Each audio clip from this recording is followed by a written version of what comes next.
Hello नमस्कार, स्वागत है आपका हमारे YouTube चैनल में। देखो अपनी क्लास चल रही थी मैथ की वास्तविक संख्या है। एक पार्ट इसका हो गया, आज पार्ट है दूसरा। दूसरे पार्ट में कल हमने क्या पढ़ा था? यूक्लिड विभाजन एल्गोरिथम पढ़ा था। कुछ संख्याओं के बारे में पढ़ा था कि संख्याएं कौन कौन सी होती है, कैसे कितने इनके प्रकार होते हैं, वो हमने पढ़ा था। ठीक है, उसके बाद थोड़ा सा यूक्लिड विभाजन के बारे में भी पढ़ा था। अब आज यूक्लिड विभाजन को ही आगे लेकर अपन और थोड़ी सी चर्चा करेंगे कि इसमें और क्या क्या चीजें होती है, कैसे इससे क्वेश्चन सॉल्व होंगे, वो चीजें हम देखेंगे। तो देखो अपना क्या चल रहा था, यूक्लिड विभाजन प्रमेय का। यूक्लिड विभाजन प्रमेय का कल हमने इससे एक क्वेश्चन भी सॉल्व किया था। किसका? एचसीएफ का। क्या था ना, एक एचसीएफ सॉल्व करके भी मैंने लास्ट में आपको बताया था। सबसे पहले देखो अपना जो यूक्लिड विभाजन प्रमेय होती है वो किस रूप में होती है? a बराबर बी क्यू प्लस आर। ये देखा था। इसमें मैंने ये भी बताया था आपको कि जो a है, a वो हमेशा किससे बड़ा होगा? b से बड़ा होगा। और दोनों क्या होंगे? कोई पूर्णांक होंगे। कौन से? धनात्मक पूर्णांक होंगे। कौन है? ए और बी दोनों क्या होंगे? धनात्मक पूर्णांक होंगे। क्यू और आर भी क्या है? धनात्मक पूर्णांक ही है। देखो यहां पे ये भी लिख सकते हो, तथा क्यू व आर भी धनात्मक पूर्णांक। यहां पर जब भी हमें क्वेश्चन करवाएगा, क्वेश्चन देगा एचसीएफ निकालने के लिए, तो एचसीएफ निकालने के लिए जब क्वेश्चन हमें देगा तो उस टाइम हमें ए और बी की ही वैल्यू मिलेगी। किसकी वैल्यू मिलेगी? ए और बी की। ये वैल्यू क्यू और पी सॉरी क्यू और आर की जो वैल्यू ये अपने पास नहीं रहेगी, ये हम खुद निकालेंगे। ठीक है। और जो आर है ये किस पर निर्भर करता है? बी के ऊपर निर्भर करता है। ये जो बी है ना, इस पे आर निर्भर करता है। और किस प्रकार निर्भर करता है कि जो आर आपका जो आर है वो बी से हमेशा क्या होता है? छोटा होता है। आर है वो हमेशा बी से क्या होता है? छोटा होता है, लेकिन जीरो से बड़ा या जीरो के बराबर हो सकता है। जीरो के बराबर या जीरो से बड़ा हो सकता है। ठीक है। क्यों हो सकता है? क्योंकि आर क्या है? आर क्या है? शेषफल है। आर क्या अपने पास? शेषफल। और शेषफल है वो देखो जीरो से छोटा नहीं हो सकता, जीरो से बड़ा ही होगा। कोई भी संख्या में अगर अपन भाग देंगे तो जो शेषफल आएगा वो कभी भी क्या नहीं आता? ऋणात्मक नहीं आता। शेषफल हमेशा क्या आता है? धनात्मक ही आता। तो इसलिए जो r का मान वो जीरो से बड़ा, और शेषफल जीरो भी आता है ना, जब पूरा पूरा भाग चला जाता है तो शेषफल अपना क्या आता है? जीरो आता है। तो उस स्थिति में ये जीरो के भी बराबर हो जाएगा। ठीक है। कैलकुलेशन किया था हमने, जब r की वैल्यू जीरो हो गई थी, r का मान जीरो हो गया था, शेषफल जीरो हो गया था अपना। ठीक है। उस टाइम हमने एचसीएफ का कैसे पता लगाया था? उससे पहले वाली स्टेप में जाके, पहले वाले पद में जाके, और फिर हमने एचसीएफ का पता लगाया था। ठीक है। वो जब और क्वेश्चन करेंगे तो उसमें और डिस्कस कर लेंगे। ये हो गया। ठीक है। तो यहाँ पे आपको ध्यान रखना है कि a बराबर बी क्यू प्लस आर में a और b की स्थिति इस प्रकार रहती है कि a है वो सदैव b से क्या होगा? बड़ा होगा। जो a और b है वो दोनों क्या होंगे? धनात्मक पूर्णांक होंगे। q और r भी क्या होंगे? धनात्मक पूर्णांक होंगे। r क्या अपना शेषफल है, और r किस पर निर्भर करता है? b पर निर्भर करता है। और b पर किस प्रकार? b से r हमेशा क्या होता है? छोटा होता है, जीरो से बड़ा या जीरो के बराबर होता है। ठीक है। तो ये था यूक्लिड विभाजन के बारे में थोड़ी सी और जानकारी जो आपने देखी है कि एचसीएफ निकालने के लिए हम कैसे इसको यूज करेंगे, और बाकी और क्वेश्चन है तो उनमें इसको कैसे यूज करेंगे। अब देखो एक क्वेश्चन करते हैं अपन, एक क्वेश्चन लेके करते हैं। देखो क्वेश्चन क्या अपने पास है? दर्शाइए कि कोई भी धनात्मक पूर्णांक 3q, दर्शाइए कि, क्वेश्चन को देखना ध्यान से, यहाँ पे लिख देता हूं मैं इधर। दर्शाइए कि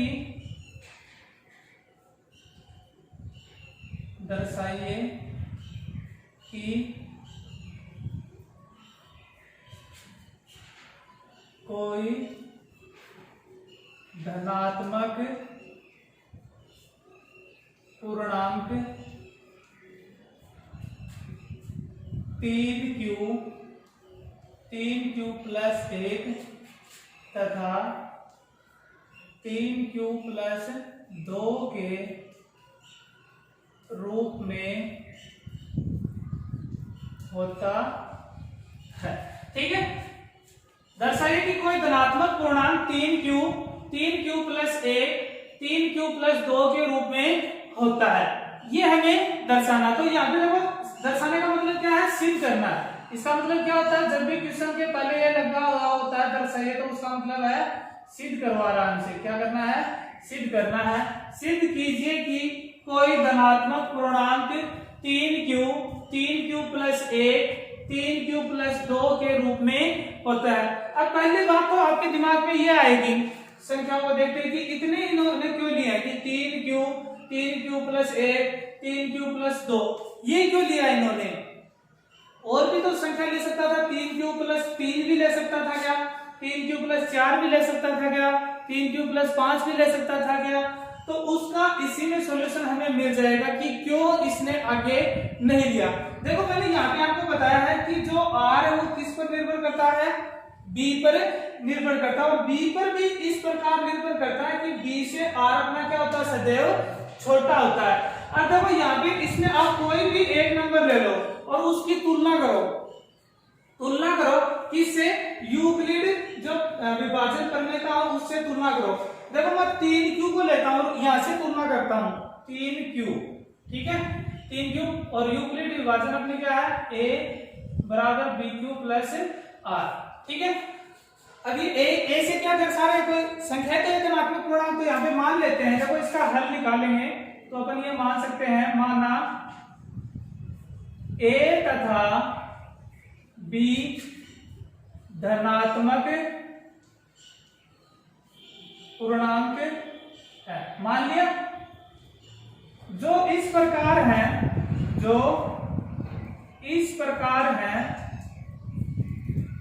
कि a बड़ा है b से, ये हम देंगे कंडीशन। ठीक है, क्वेश्चन में हमें बताना पड़ेगा कि a और b धनात्मक पूर्णांक है और a कौन सा है, b कौन सा भाज्य, और भाज्य के लिए हम इसके लिए कंडीशन देंगे कि a क्या है, b से बड़ा है। ठीक है, ये हो गया। अब देखो अगर ये संख्या अपने पास है तो यूक्लिड विभाजन अपनी ये तो बनेगी भाई, a बड़ा तो a इसकी जगह आएगा। देखो a बड़ा था तो इसकी जगह b इसकी जगह, ठीक है, अपनी जगह आ गया। तो यहाँ पे देखो अपने पास a और b आ गया। अब 3q हमें क्वेश्चन में दे रखी संख्या, तो 3q लिया। अब हम इस रूप में बदलने के लिए मेरे पास यहाँ पे कोई संख्या नहीं आ गई, नहीं है ना, तो मैं इसको ऐसे लिख सकता हूँ क्या, +0 लिख सकता हूँ ना, +0 बराबर, मुझे नहीं पता, मैंने मान रखी है संख्या क्या हो, a है। ठीक है, a मान रखी है संख्या, ये भी b मान रखी है, लेकिन b की वैल्यू यहाँ से निकल के आ जाएगी। देखो r की जगह क्या आ रहा है अपने पास, 0, r की जगह क्या आ रहा है, 0 आ रहा है, दूसरे में अलग आएगा, तीसरे में अलग आएगा। ठीक है, q की जगह q ही है, q की जगह क्या अपने पास q है। ध्यान रखना यहाँ पे b भी मिल सकता है आपको, 3b प्लस ऐसे भी मिल सकता है, तो p भी q की जगह ही अपन लेंगे। ठीक है, वो आगे अपन क्वेश्चन करेंगे तब डिस्कस कर देंगे। अब देखो b की जगह क्या आ गया अपने पास, b बराबर क्या मिल गया आपको, 3, b बराबर क्या मिल गया, 3 मिल गया। अब r की वैल्यू आराम से निकाल लेंगे। देखो r की वैल्यू यहाँ पे देखो आप क्या लिखेंगे, 3q, a बराबर 3q प्लस 0 की a बराबर bq प्लस r से तुलना करने पर b की वैल्यू आपके पास क्या है, b बराबर 3। और जब आपके पास b की वैल्यू आ गई तो मैंने आपको बताया था कि जो b की वैल्यू है उस पर कौन निर्भर करता है, r। कौन निर्भर करता है, r निर्भर करता है। तो r निर्भर किस प्रकार करता है कि r और b से क्या होता है, सदैव छोटा होता है, 0 से बड़ा और 0 के बराबर। तो यहाँ पे देखो अगर मैं b की वैल्यू रखूं, b की वैल्यू कितनी है अपने पास, 3 है ना, तो 3 यहाँ पे अगर रखें तो यहाँ पे ये लिख सकते हो, अतः है 0 r और ये आपका 3। अब क्या आ गया अपने पास, आर की वैल्यू निकल के आ गई कि आर का मान 3 से छोटा है और 0 के बराबर और 0 से बड़ा है। तब आर बराबर देखो कौन कौन सी संख्याएं हो सकती हैं, और आर क्या है यहाँ पे देखो मैंने क्या लिखा, पूर्णांक लिखा ना, तो बट्टा में माइनस की और सॉरी धनात्मक है, धनात्मक ही आएगा हमेशा। क्या आता है, धनात्मक आता है या 0 आता है। क्यू है ये भी हमेशा धनात्मक आता है या 0 नहीं, क्यों धनात्मक आता है, धनात्मक पूर्णांक है सभी। ये मान के चलो कि जितने भी यूक्लिड विभाजन में है a बराबर बी क्यू प्लस आर, इसमें जितने भी हैं a b q r सभी क्या है, धनात्मक पूर्णांक है। ठीक है, तो r अपने पास धनात्मक पूर्णांक होगा, तो r के जो मान है वो कौन कौन से हो सकते हैं। पहली बात, r का मान 0 के बराबर है तो r का मान 0। ठीक है, दूसरा r का मान 0 से क्या है, बड़ा है। r का मान क्या है, 0 से बड़ा है, तो 0 से बड़ा है तो 1, क्योंकि पूर्णांक ले सकते हैं अपन धनात्मक, ये नहीं कि 1/2 ले लिया, आधा ले लिया, ये नहीं, पूर्णांक ही लेना है। तो 0 आ गया, 1 आ गया। अब इसके बाद r का मान 0 से बड़ा, 3 से छोटा है, 3 से क्या है, छोटा है, यानी 3 के बराबर नहीं है, तो r का मान अपन क्या नहीं ले सकते, 3 नहीं ले सकते, 3 से छोटा ले सकते हैं। तो 3 से छोटा क्या अपने पास 2 है, 3 से छोटा क्या है, 2 है। अतः धनात्मक, ये इसका आंसर मिल जाएगा। इसको कहां से मिलाना, देखो कोई भी धनात्मक पूर्णांक, तो देखो अतः धनात्मक पूर्णांक किस रूप में होगा, पूर्णांक a बराबर बी क्यू प्लस आर के रूप में होगा। किस रूप में होगा, a बराबर बी क्यू प्लस आर के रूप में होगा। किस रूप में, a बराबर बी क्यू प्लस आर के रूप में। ठीक है, तो अब जो वैल्यू हमने वो रखते जाएंगे, तो देखो a बराबर, a की वैल्यू नहीं आपके पास, तो a बराबर b की वैल्यू कितनी है आपके पास, 3। Q की वैल्यू पता है क्या, नहीं पता, Q की जगह Q ही अपने पास क्वेश्चन में देखो, तो Q प्लस R की वैल्यू शुरू से रखेंगे, तो पहली वैल्यू 0।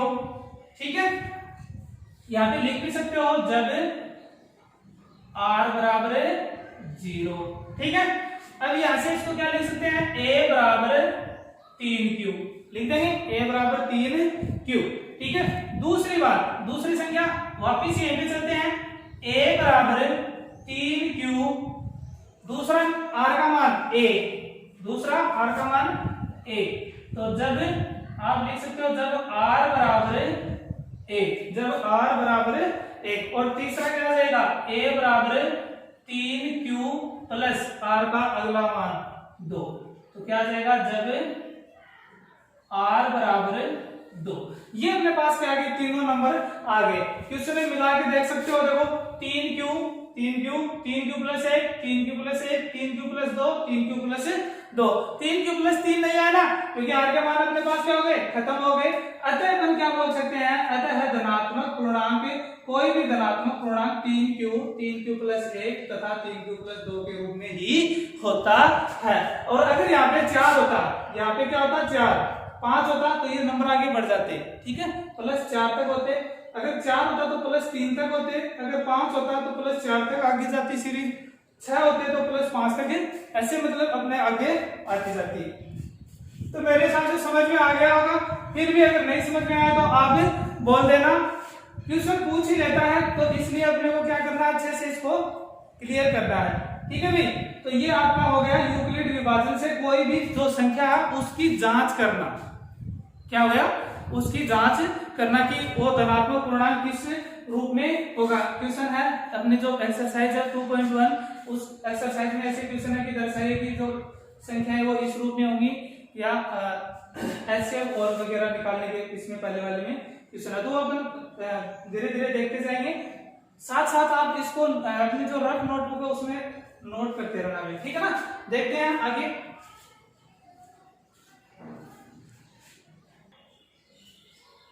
देखिए अगला क्वेश्चन अपने पास, दर्शाइए कि प्रत्येक धनात्मक समपूर्णांक 2Q के रूप का होता है तथा प्रत्येक विषम पूर्णांक 2Q प्लस 1 के रूप का होता है, जहां Q कोई पूर्णांक है। थोड़ा सा क्वेश्चन वैसा ही है, क्वेश्चन सेम वैसा ही है, थोड़ा सा इसमें क्या कर दिया, इसने लॉजिक डाल दिया। वो लॉजिक क्या डाल दिया देखना, यहाँ पे सम और विषम का लॉजिक इसने यहाँ पे इसमें डाल दिया। अब हमें पता है कि कोई भी पूर्णांक संख्या है, कोई भी पूर्णांक संख्या है, तो उस पूर्णांक संख्याओं में जो एक पूर्णांक संख्याओं का ग्रुप होता है, या अपन बात करें 1 से 10 तक की संख्याओं का कोई ग्रुप है, तो उसमें सम संख्या भी होंगी और विषम संख्या भी होंगी। बशर्ते जो संख्याएं वो अपनी कैसी होनी चाहिए, लगातार होनी चाहिए। अगर लगातार है तो उनमें निश्चित तौर पे कौन सी मिलेंगी, सम संख्या और विषम संख्या दोनों ही मिलेंगी। तो यही हमसे पूछना चाहता है कि आप हमें सिद्ध करके बताओ, क्या करो, सिद्ध करके बताओ कि प्रत्येक धनात्मक समपूर्णांक, यानी जो समपूर्णांक है वो तो 2q के रूप का होता है, और जो विषम पूर्णांक है वो 2q प्लस 1 के रूप का होता है। तो चलिए इसको बता देते हैं कि कैसे होता है। तो देखो हल में क्या करोगे आप, कैसे करोगे, देखो मान लेंगे, अपना काम यही है, माना a तथा b, और q के लिए इसने यहाँ पे दे रखा है, q के लिए आपको मानने की जरूरत नहीं है, q के लिए इसने खुद दे दिया कि जहां q कोई पूर्णांक है, तो q कोई पूर्णांक है, माइनस का हो नहीं सकता क्योंकि ये इसके गुणा में है, और वो देख लेंगे अपना और आगे, ठीक है। माना a तथा b कोई धनात्मक पूर्णांक है, ठीक है। जो इस प्रकार है, ये लिखना जरूरी है भाई, जो इस प्रकार है, जो इस प्रकार है कि a is greater than b, a b से क्या है, बड़ा है, तब यूक्लिड विभाजन प्रमेय का a बराबर bq प्लस r से, तो देखो a बराबर bq प्लस r से हमें किसका मान चाहिए, b का मान चाहिए, b का मान आ जाएगा तो फिर किसका मान आ जाएगा, r का भी मान आ जाएगा। तो यहां से देखो अपने पास क्या, देखो धनात्मक पूर्णांक 2q और 2q या 2q प्लस 1 दोनों में से कोई भी संख्या ले सकते हो, तब 2q प्लस, देखो यहां से संख्या बनाएंगे, अपने पास संख्या क्या मान लेते हैं, माना था हमने a और b, और a बराबर अपन ये मान ले संख्या अपनी 2q, ठीक है, 2q और प्लस, देखो कुछ भी नहीं है तो प्लस क्या कर दे इसमें 0, ऐसा है। अपने पास b बराबर क्या है, ऐसे देखो b की तुलना करेंगे, a की जगह तो a है, bq तो bq की जगह क्या है 2q, यानी q की जगह तो q आ गया, फिर b की जगह कौन बच गया, 2 बच गया। अब वही बात r के लिए अपने को क्या चाहिए, b चाहिए ना, और b आपके पास आ गया, तो r की वैल्यू वैसे होती क्या है, r की वैल्यू होती है b से छोटी, 0 से बड़ी या 0 के बराबर, b की वैल्यू रख दो, तब 0 r और ये आपके पास आ गया 2, यानी r की वैल्यू 2 से छोटी है और 0 से क्या होगी, बड़ी, और 0 के बराबर है। अतः है r बराबर आपके पास क्या आ जाएगा, 0 आ जाएगा, ये तो क्योंकि 0 के बराबर है, 0 से बड़ी तो 0 से बड़ी, फिर a, क्योंकि r हमेशा क्या रहता है, धनात्मक रहता है, r का मान 0 हो सकता है, बाकी धनात्मक संख्याएं होंगी, ये नहीं कि r का मान क्या आ जाए अपने पास माइनस का आ जाए। 2 अपन ले नहीं सकते क्योंकि 2 से तो ये क्या है, छोटा है, तो 2 अपन नहीं ले सकते। r के मान आ गए आपके पास ये, तब धनात्मक पूर्णांक आपके पास क्या आ जाएंगे, एक तो देखो a बराबर, पहला a बराबर क्या आ जाएगा, 2q प्लस 0, जब r बराबर क्या हो आपके पास 0, r बराबर क्या हो 0, ठीक है। तो a बराबर क्या आ जाएगा आपके पास 2q आ जाएगा, पुनः है a बराबर 2q तो पहले था ही, ये तो आएगा r का जो दूसरा मान अपने पास हो तो प्लस 1, जब r बराबर 1। मान हो गए पूरे अपने। यहां तक जो पहला क्वेश्चन किया था इससे पीछे वाला सेम वैसा ही है। अब देखो इसमें विभेद कैसे करें, विभेद कैसे करेंगे। यहाँ पे q के लिए इसमें क्या बोल रखा है, देखो q कोई पूर्णांक है, ठीक है। तो यहाँ पे देखो इसके बाद क्या करना आपको, यहाँ q कोई पूर्णांक है, ठीक है। q क्या है, कोई पूर्णांक है, ठीक है। तो उसके लिए देखो मैं क्या लिखता हूं, ध्यान देना। पहले सम संख्या के लिए लिखा रहा हूं, जब हम किसी पूर्णांक संख्या को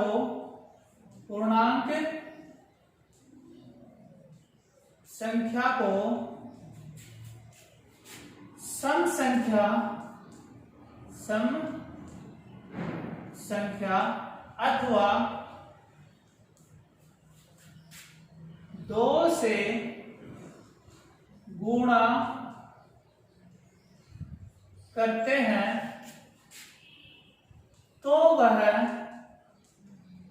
पूर्णांक संख्या कौन सी बन जाती है, सम संख्या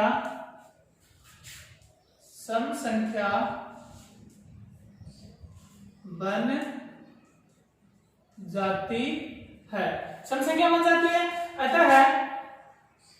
अतः 2q एक सम पूर्णांक है। 2q क्या है, एक सम पूर्णांक है, ठीक है। एक का तो काम हो गया अपना, 2q का तो हो गया। अब बचा कौन, 2q प्लस 1। इसके लिए लिखते रहो, जब हम किसी सम संख्या में ठीक है, सम संख्या में कोई भी विषम अंक जोड़ते हैं तो वह विषम पूर्णांक संख्या बन जाती, विषम पूर्णांक संख्या बन जाती है। ये मैंने कल भी बताया था आपको, याद हो तो, कि 2n तो क्या है अपने पास, सम संख्या है। 2n प्लस 1 क्या होगी, विषम संख्या होगी। या देखो 2n प्लस 2 सम संख्या जोड़ेंगे तो सम संख्या बनेगी, विषम संख्या। या फिर देखो 2n प्लस 3 विषम संख्या, 3 जोड़ेंगे तब भी क्या बनेगी, विषम संख्या। तो यहाँ पे लिख सकते हो, अतः है 2q क्या थी, देखो सम संख्या थी ना 2q एक संपूर्णांक थी। और इसमें जैसे मैं 1 जोड़ दूंगा, 1 क्या होता है ना, विषम संख्या। कौन सी बन गई है, विषम पूर्णांक, विषम पूर्णांक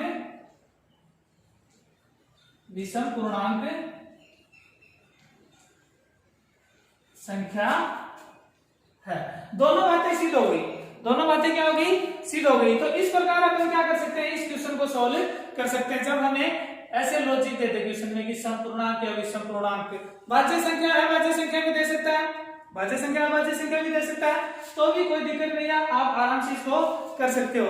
2-4 बार करोगे, प्रैक्टिस करोगे, इन्हीं क्वेश्चनों को दोबारा करोगे, आराम से ये दिमाग में बैठ जाएंगे, ठीक है। इनका जो कॉन्सेप्ट है वो आपके दिमाग में बैठ जाएगा, ठीक है, कि कैसे इसको सॉल्व किया जाता है। एक बार थोड़ी सी दिक्कत आएगी, और अगर ज्यादा दिक्कत आती है तो आप मेरे को बोल देना, मैं फिर से आपको क्या करवा दूंगा, इसका रिवाइज करवा दूंगा। फिर से अपन थोड़ा सा इसको अच्छे से डीपली देख लेंगे, लेकिन एक बार कोशिश करना, नहीं आए तो फिर पूछ लेना, ठीक है।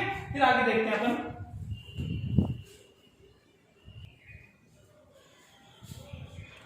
आगे देखते हैं क्वेश्चन नेक्स्ट क्वेश्चन क्या है, यूक्लिड विभाजन करने का प्रयोग कर दर्शाइए कि किसी धनात्मक पूर्णांक का वर्ग 3n या 3n प्लस 1 के रूप का होता है, जहां n कोई क्या है, पूर्णांक है, ठीक है।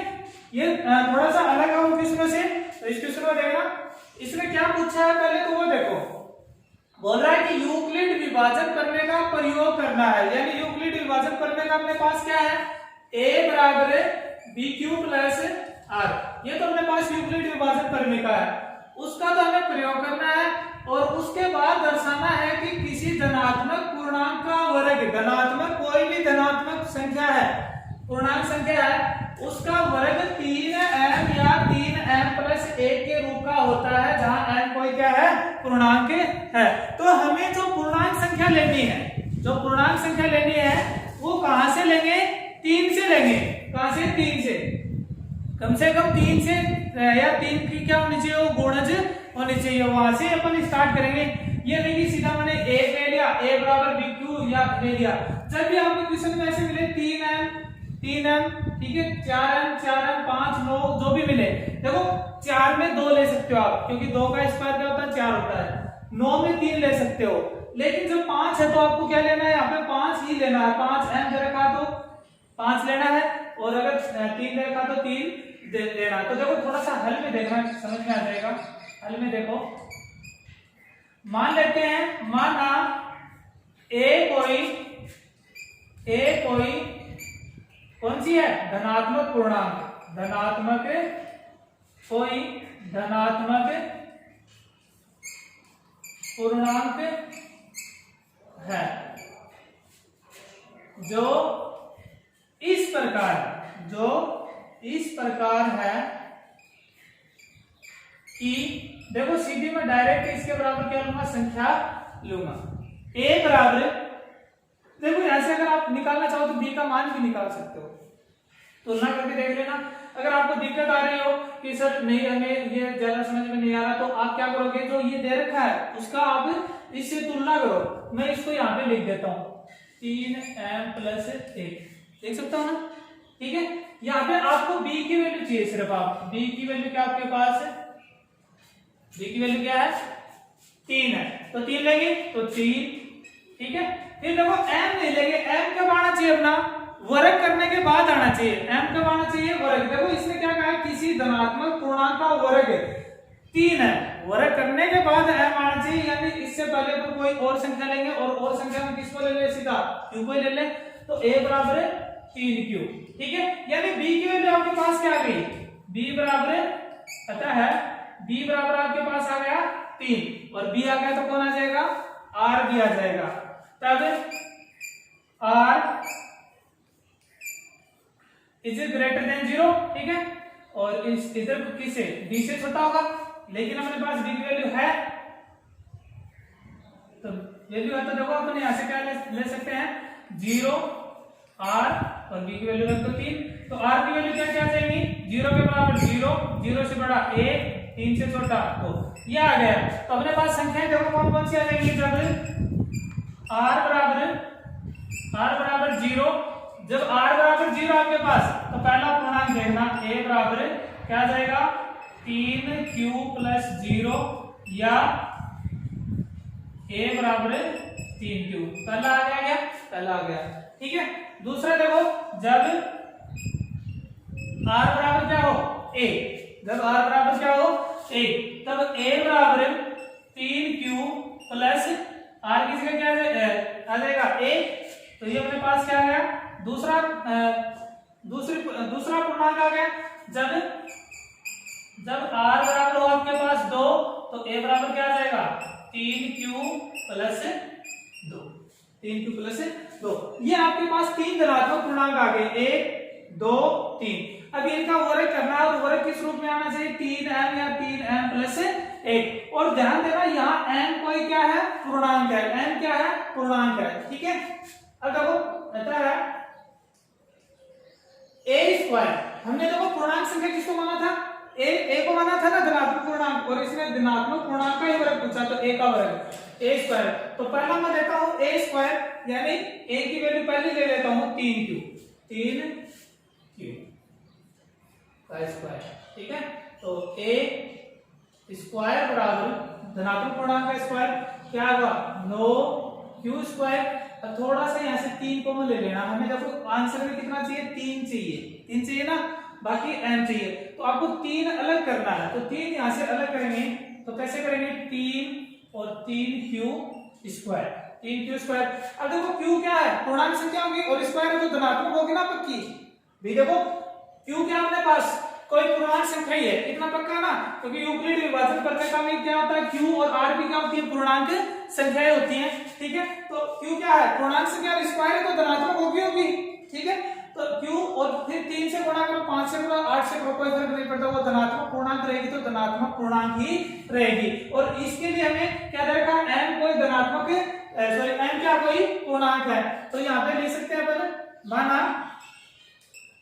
m बराबर 3q स्क्वायर, क्योंकि m पूर्णांक है, m क्या है, पूर्णांक है, तो अपने पास क्या जाएगा, a स्क्वायर बराबर 3m, a स्क्वायर बराबर कितना जाएगा, 3m। पुनः देखना, पुनः अपने पास क्या आएगा, दोबारा, अब दोबारा देखो कौन सी संख्या लेंगे, एक तो होगी, दूसरी वाले लेते हैं 3q प्लस 1, तो 3q प्लस 1 का स्क्वायर, तो इसमें देखो क्या करोगे आप, स्क्वायर बोलो तो 9q square plus 1 plus 6q, लेकिन अपने पास जो संख्या है उसमें देखो 3m प्लस 1, देखो ये प्लस, अब यहाँ से अपन कॉमन लेंगे, ये तो नहीं कर सकते कि 3m के रूप में इसको डिनोट कर दे, नहीं कर सकते ना, तो क्या करें, तो यहाँ से इस एक को अलग कर दो और इन दोनों को साथ ले लो, 9q square plus 6q plus 1, और यहाँ से देखो आप क्या कर सकते हो, 3 चाहिए ना अभी दूसरे में 3m, तो 3 कॉमन ले लो दोनों में से, 3 ले लिया, अंदर क्या बचेगा, q स्क्वायर और प्लस 2q और प्लस 1, ये भी क्या है, q स्क्वायर प्लस 2q, एक पूर्णांक संख्या है, तो यहाँ पे क्या ले सकते हैं, माना m बराबर q स्क्वायर प्लस 2q। ये खुद आपको इमेजिन करना है, क्वेश्चन के अकॉर्डिंग चलना है कि क्वेश्चन ने पूछ क्या रहा है, उस हिसाब से आप n जो भी आपको पूछे वो मान लेना, क्योंकि पूर्णांक संख्या है, पूर्णांक संख्या को लास्ट में देगा कि m या n जो भी दे उसके लिए आपको बोलेगा कि पूर्णांक है। ठीक है, तो यहाँ से आपके पास आ जाएगा, देखो ये m इसके बराबर मान लिया, तो आपके पास क्या आ जाएगा, अतः a स्क्वायर बराबर 3, इसके बराबर क्या मान लिया हमने, m मान लिया, तो m और प्लस 1 आ गया। अब अपने पास एक और बच गया, ये वाला और बच गया, तो इसका भी देख लेते हैं, देखो पुनः है a स्क्वायर बराबर 3q प्लस 2, ठीक है, और इसका वर्ग, क्योंकि यहाँ पे स्क्वायर लगा तो यहाँ पर भी क्या रहेगा, स्क्वायर करेंगे, देखो 9q स्क्वायर प्लस 4, ठीक है, प्लस 3 दूनी 6 दूनी 12, यहाँ पे देखो फॉर्मूला ये लगेगा कि अपना x प्लस वाई का होल स्क्वायर में से तो याद होगा, लेकिन बता देता हूँ मैं, x square plus Y square plus 2xy, ठीक है ना, ये फॉर्मूला देखो, x की जगह अपने पास 3q है प्लस 2 की जगह y की जगह 2 है, और इस रूप में इसको मैंने खोल दिया है। ठीक है, ये q भी आ जाएगा साथ में से, ठीक है, ये इसमें भी ये फॉर्मूला लगाया है, ये वाला इसमें लगाया है, और ये वाला यहाँ पे, ठीक है, तो ये देख लेना अपना। ठीक है, अब यहाँ से देखो क्या क्या करोगे, आपको क्या चाहिए, ये देखो एक चाहिए ना, तो यहाँ से देखो इस 4 से अलग कर देंगे, 9q स्क्वायर प्लस 12q और प्लस 4 को मैं ऐसे लिख दूंगा 3 प्लस 1, और इन तीनों में से क्या कॉमन ले लेंगे, 3, तो देखो 3 कॉमन लेंगे तो अपने पास क्या जाएगा, 3q स्क्वायर प्लस 4q और प्लस 1, और प्लस अपना क्या बचेगा लास्ट में 1 बच जाएगा। ठीक है, और इसके इक्वल देखो ये भी क्या है, पूर्णांक संख्या है, तो इसके इक्वल भी क्या मान लेंगे अपन, इसके बराबर भी क्या मान लेंगे, माना m बराबर 3q square plus 4q plus 1, m के बराबर मान लेंगे, अतः है आपके पास क्या जाएगा, a स्क्वायर बराबर 3m प्लस 1, तो देखो एक तो ये आ गया आपके पास, एक ये आ गया और एक ये आ गया, तो तीनों से क्या सिद्ध होता है कि किसी भी धनात्मक पूर्णांक का वर्ग 3m या 3m प्लस 1 के रूप का होता है। तो इस प्रकार के जो क्वेश्चन है वो इस तरीके से अपन कर लेंगे। ठीक है, तो ये हो गया अपना तीसरा क्वेश्चन। अब जो आगे के क्वेश्चन हम अपन देखेंगे, एक्सरसाइज के क्वेश्चन आप करके देख लेना, बाकी अपन देखेंगे कल। ठीक है ना, तब तक इनको अच्छे से बार बार एक्सरसाइज करके देख लेना, और अगर नई भी क्वेश्चन समझ में आए कोई तो कमेंट बॉक्स में बोल देना। ठीक है, धन्यवाद।